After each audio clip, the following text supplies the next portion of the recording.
Depuis 1781, en effet, date à laquelle on a supprimé le cimetière des Innocents, les restes de près de 8 millions de Parisiens reposent côte à côte dans les anciennes carrières de Lutèce.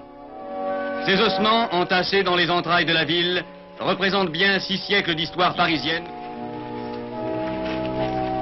Sous le cimetière Montparnasse, les ossuaires, qui est à côté de la salle des cochons, tout le secteur sous le cimetière qui reprend exactement le tracé. Quand ils ont déversé les ossuaires des cimetières parisiens parce que c'était dégueulasse, voilà, que c'était une infection, machin, ils les ont déversés dans les carrières, quoi, dans les catas.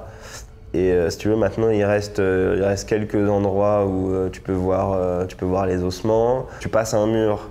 C'est une espèce de chatière dont tu rentres dans une salle. Tout le sol est rempli d'ossements, il y a des restes de crâne. Tu as des tibias, tu as des fémurs. Voilà. Bon, c'est assez flippant parce que tu rentres dans une salle où tu n'as que des os, donc c'est un peu glauque, c'est un peu sale, mais au final tu rigoles un bon coup parce que c'est des ossements, ça ressemble plus à de la pierre maintenant que des vrais os. Donc t'es là, tu t'assois, il y a des gens qui n'aiment vraiment pas ça du tout, c'est assez répugnant. Mais nous, pour le délire, franchement, on y va. Il y a une salle où t'es entouré d'ossements.